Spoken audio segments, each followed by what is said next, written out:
안녕하세요. 말씀 향기 묵상 로마서 15장입니다. 성도는 선한 집을 함께 세우는 사람들입니다. 성도는 그리스도를 본받아 하나님을 찬양하고 하나님께서 행하신 일들을 찬양합니다. 로마서 15장은 사도 바울이 그리스도인이 모인 공동체인 교회가 어떻게 서로를 돌보아야 하는지 자신의 선교 계획과 함께 가르쳐주고 있습니다. 1절부터 13절까지는 서로를 돌보는 성도에 대해서, 14절부터 21절까지는 이방인의 사도로 부름받은 사도 바울에 대해서, 그리고 22절부터 33절까지는 사도 바울의 선교 계획과 기도 부탁에 대해서 언급하고 있네요.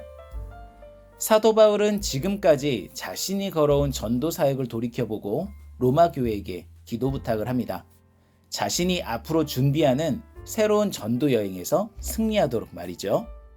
첫 번째 묵상을 나눠볼까요?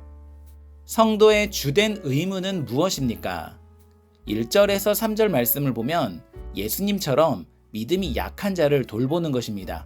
이 말은 7절에서 보듯이 서로를 받아들이는 것을 의미하죠. 23절부터 24절까지 말씀을 보면 바울이 스페인 선교 여행을 준비하는 자기 자신을 후원해달라고 권면합니다. 이것은 의무나 강제가 아닙니다. 교회의 동역자로서 주의 복음을 위해서 요청하고 있는 것이죠. 그리고 26절에서 27절까지 말씀을 보면 어려움을 겪고 있는 교회를 보며 사도 바울이 구제를 요청하고 있습니다. 정리를 해보자면 성도란 서로를 돌보고 서로의 필요를 채워주고 세워주며 주의 복음을 위해서 협력하여 선을 이루어가는 것이 아닐까요? 두 번째 묵상을 나눠봅시다. 기도 부탁은 왜 하는 것입니까? 31절에서 32절 말씀을 보면 사도 바울이 자신의 사역을 위해서 기도해달라고 합니다. 주의 일을 하는데 어려움을 겪지 않고 복음을 온전하게 잘 전달할 수 있도록, 그리고 기쁨 가운데서 교회 사역을 함께 동역할 수 있도록 부탁하고 있죠. 따라서 소위 중보 기도를 하고 기도를 부탁하는 것은 같은 교회로서 하나님의 백성됨을 이루어 나가도록 만들어가는 것입니다. 세 번째 묵상을 나눠볼까요? 거절하기 어려운 부탁을 받은 적이 있습니까? 요즘은 제가 부탁을 받기보다는 계속 부탁을 하는 입장이었습니다. 그래서 제 자신을 돌아보는 시간을 가져야 할 것 같네요.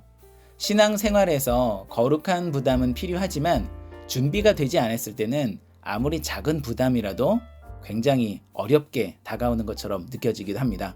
여러분은 어떠십니까? 교회는 완벽한 그리스도의 은혜로 구원받았습니다. 하지만 교회를 이루는 우리 그리스도인은 완벽하지 않죠. 여기에 우리의 딜레마가 있는 것 같습니다. 하지만 우리의 연약하고 부족한 모습에 주목하기보다 우리를 세워주신 완벽한 우리 그리스도의 은혜를 주목하는 것이 어떨까요? 비전에 대한 기대치는 하늘을 향해서, 그리고 사랑에 대한 기대치는 우리 형제를 향해서 나아가 봅시다. 그렇다면 미움과 다툼을 일삼기 쉬운 우리의 일상이 조금씩 바뀌어 나갈 것입니다. 오늘도 이 말씀으로 승리하시길 바랍니다. 영상이 유익하셨다면 좋아요, 구독, 알림 설정도 부탁드립니다.